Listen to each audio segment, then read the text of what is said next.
Welcome back to Celebrity Radio. It's Alex Belfield talking to some of the world's biggest stars and some of my favourite people. And we've got one for you today. Sheila Ferguson is one of the greatest voices ever, and she joins us now. How are you, Sheila? Well, good grief, with that kind of intro, I'm fantastic. I'm building you up. That's what I'm doing. And I tell you why. I've seen you so many times. I think the first time live was Oh What a Night. Then I saw you in Panto. Then I saw you Daddy Cool. And you're one of those guaranteed acts that you make it look effortless. That's probably the greatest compliment I can pay you.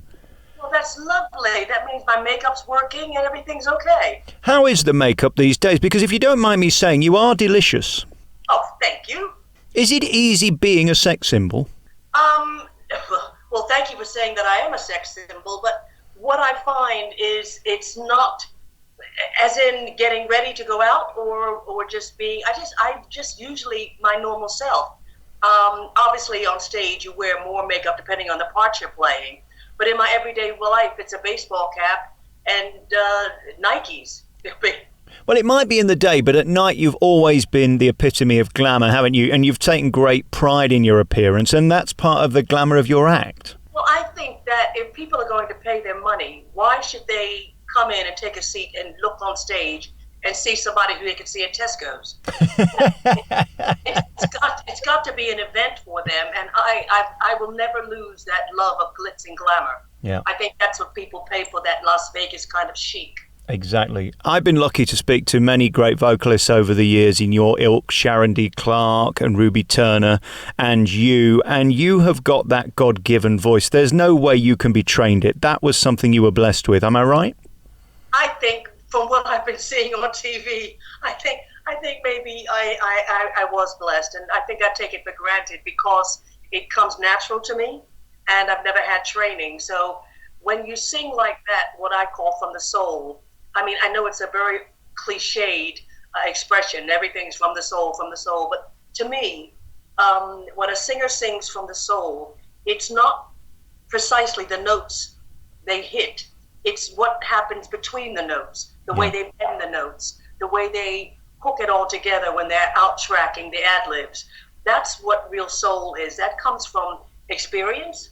It comes from not copying other artists. I see a lot of young artists are doing today. They're going on TV looking like a clone of someone else. Yeah. And I don't think you can do that.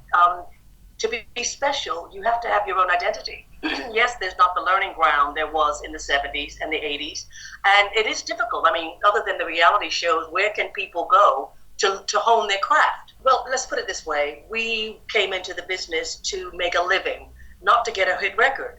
So we were working and gigging all over the world. And when the hit records came, it was like nothing had changed. We were doing the same show, except we added better lights, better sound, better costumes, better choreographers, other than ourselves. And but our love of entertaining people, knowing how to feel the audience, that's something you only get with experience, and also with making mistakes on stage with audiences.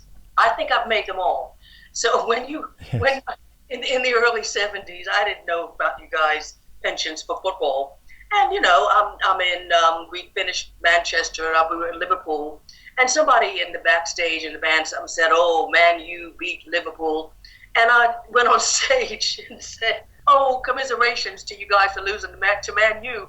A riot ensued. I'll never forget that because I didn't know what was going on. And the MD pulled me back and said, "Sheila, they lost to Man U." I said, "Yeah, but it's only a football game." "No, it's not only a football game.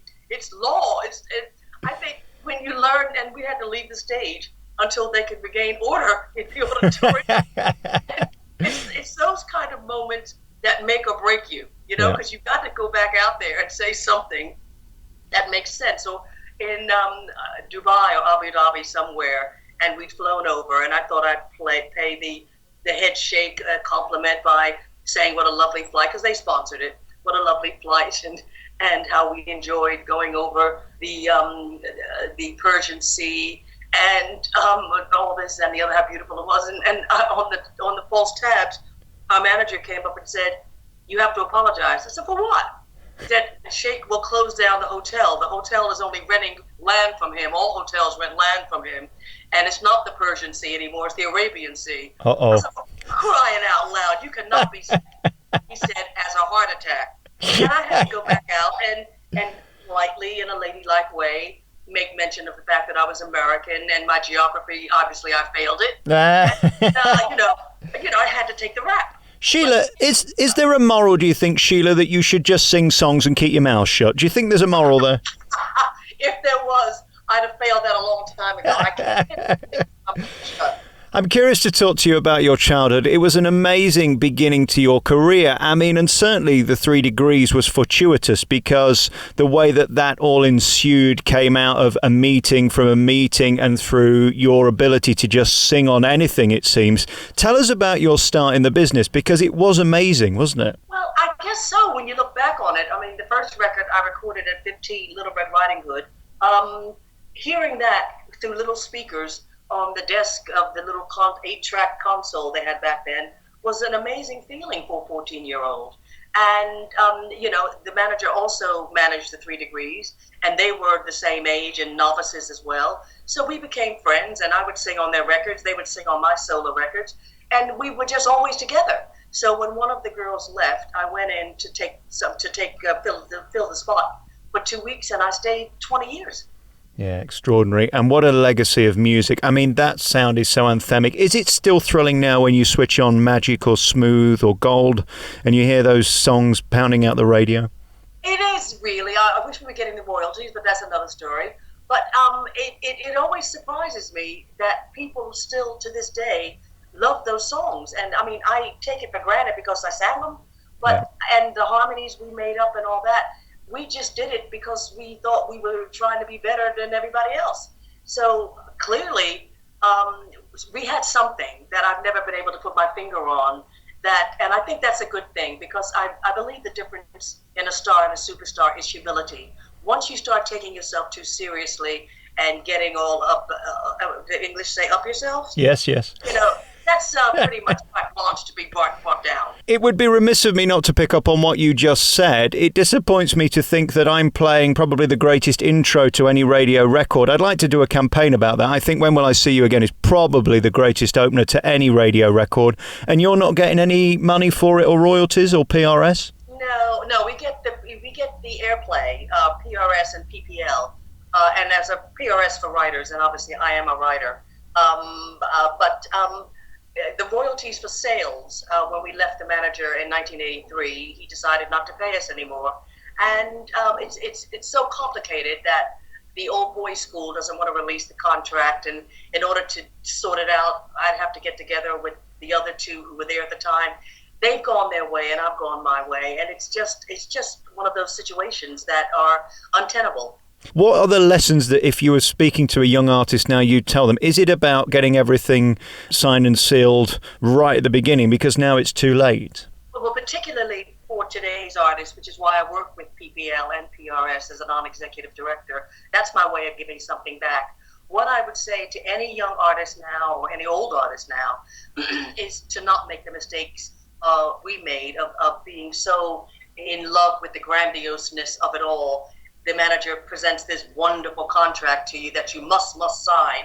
And you're young, you're 17, 18 years old, you want to make it. You sign a darn thing against your parents' good wishes and all that goodwill. And my advice in short would be read every word. Ever since then, I have read every line. In fact, I rewrite my contracts. As a live artist, I don't think there are many in your class. Are you going to do musicals again? Are we ever going to see you doing that again? Oh God, yeah. First of all, I live in Mallorca, and I'm also looking for property in the UK because I need to be there more. But I do start the next David Guest I've Had the Time of My Life tour on the 24th of September. And that's with Bill Medley, myself, and a whole lot of other people before you get to what I'm doing. And then a few weeks after that, I have Panto in Carlisle this year. And then some private functions in January. So I do stay busy. There aren't that many vehicles in the West End at the moment for people of my ilk and color. So that kind of reduces. There's not enough black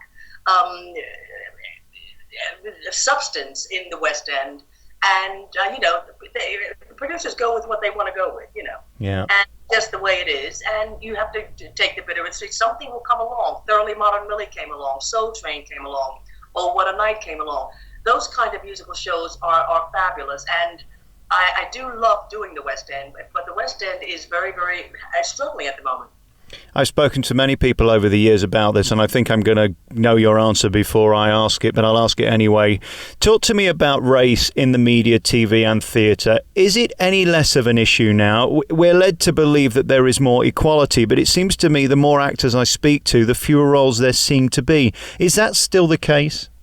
Yes, it is still the case, and it's more the case now because producers are so loath to put money into a production, say a big production, if it doesn't have two brands, as in a name everybody recognizes, or of a show, say like Mary Poppins or Chitty Chitty Bang Bang or Charlie and the Chocolate Factory, whatever, and or a name that everybody knows internationally, like Taylor Swift, for lack of somebody I just saw on the MTV Awards. Yeah. Do you know what I'm saying? Yeah. It needs to have two of those elements. Therefore, artists like myself are put by the wayside, because if they're going to choose anybody, they're going to choose somebody from a reality show that the people have seen on TV every day for 7 days a week. Yeah. How do you get over the bitterness of somebody who's less talented, less successful, but has had 3 minutes of fame on something like The Voice or X Factor getting the gig above you? Does that bother you? Oh, not at all. In fact, I was going to say from your beginning of your question, I never get bitter. Right. And that's probably why I don't have that many lines in my face. Things Right. happen that are out of my control. If they're out of my control, I accept it. I'm doing Panto with somebody from Strictly Come Dancing. I think Cinderella is from The Voice. I mean, for Christ's sake, yeah, my name is over the title of the Panto, which is a great honor, which means I'm bigger than the show, than Cinderella. Yeah. But that you have to work many years to get that kind of accolade. Yeah. And you also have to be able to deliver. I want to know about the pressure of waking up in a morning and sounding like Sheila Ferguson. Does that drive you mad, especially when you're in a run of 50 shows on 2 show days, 6 days a week for 6 weeks consecutively? It does. It drives me absolutely bonkers. And it's more so if I go into Boots and I'm trying to do a quick shot before I get to the theater, and I'm getting besieged by autographs. And I mean, I'm not made up. I got a baseball cap on, no makeup, jeans, and a leather jacket. I'm like, I got a fairy godmother opens the show at 10 o'clock. I got to leave here and get to the makeup. But, it's I like myself, so therefore I try to make the right decisions for my life. I've been alone without a partner for about 6 years now. That I'm finding difficult, because to find a guy who will accept all of this baggage, if you know what I mean, and the woman is very difficult, particularly at my age. But as I said, I'm not bitter. I just keep moving on. Are you actively seeking? Have you tried Tinder, for example? I hear that's very good. I'm glad I didn't, because I think they might have been hacked as well. No, that's Ashley Madison. That's for married people. You're okay. You're safe. At least they'll stop popping up all the time. But, well, you could do with a few things popping up, Sheila. Come on. We all have needs. No comment. I'm sure that my day will come. I mean, you've always seemed to me so confident and embraced who you are and what you are at every stage in your career. Is it tough getting older? I mean, is that something you think about? Because to me, I see you as Sheila Ferguson, the amazing voice. I don't think about your age. It's interesting. No, it's interesting to me in that with the Facebook and the Twitter and everything, everybody's calling me a legend. And I'm thinking, my God, when did I become a legend? I was Sheila 10 years ago. Now I'm a legend. Right. And when you have that kind of accolade around you, it makes you less attainable.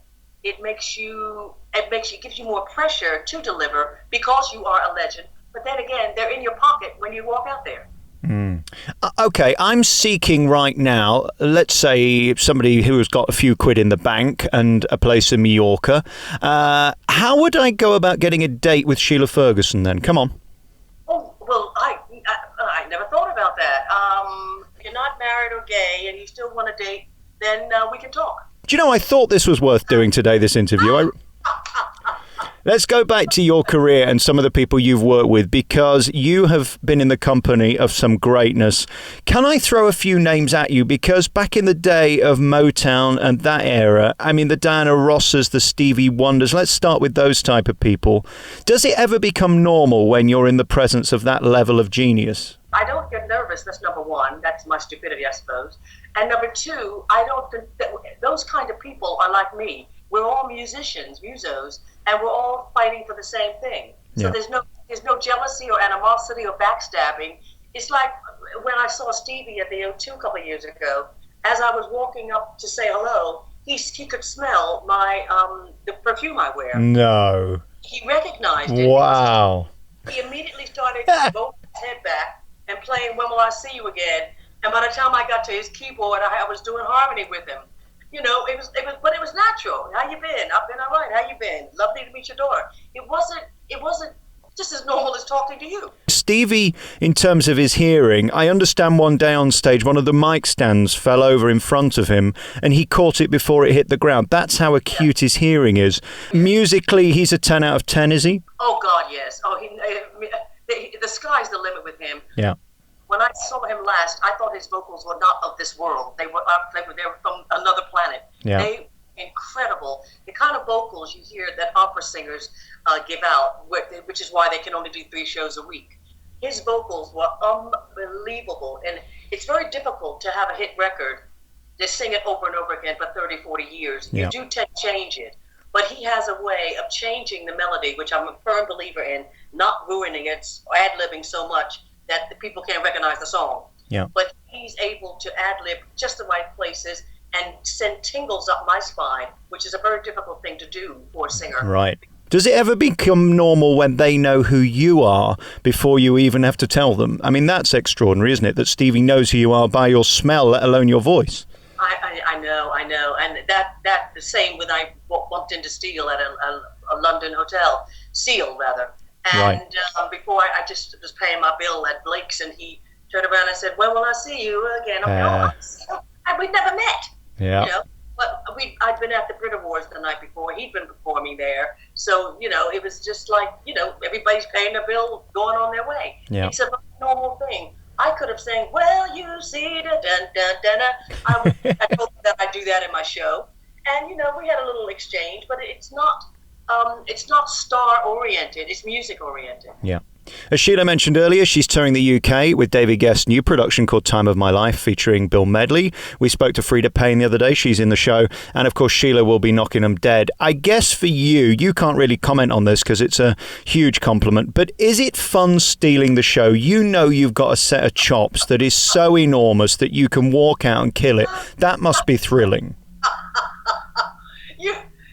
You put me on a big spot now, because that's what people are saying on my Facebook pages, and I get this one guy. He gives me every day a countdown to how many days before he sees me. And you know, every time I open his thing, I'm thinking, oh God, more pressure. You know, I got to learn this Bill Medley duet, for crying out loud. Is this man single? I mean, is there any way we could get you a date with him? I could make this happen for you, Sheila. No, too short, wrong gender. You're very picky. You can't be picky. You know what I mean? You can't have it both ways. If he's gay and short, But you could be good friends. Only if he does good admin, plumbing, knows how to do IT, and all the things that I want ready, as long as I push a button. There you go. And can mow the lawn. And a gardener, yeah. There you go. You mentioned the word Vegas earlier, and I'm fascinated by the legends of Las Vegas. Can I ask you, did you ever meet Elvis or Sinatra? Those, for me, are the benchmark of male legends. Did you get to see, meet, or work with them? We were, Sinatra came with Joey Bishop, the Rat Pack, to see us at then Sammy Davis, Joey Bishop. Wow. At the Copacabana, the time we were there when we filmed The French Connection. And Joey Bishop and Frank Sinatra came back to the dressing room and said, "You gals are great. Marry a white man and retire." Just kind of mentality that, you know, and that's the way they talked. You know, it was them. You don't say nothing to them. They were gods. And in terms of selling a song and phrasing, was Sinatra the king? I love so many artists for so many different reasons. People are always astounded to know that my favorite English soloist was Matt Monro. Yes.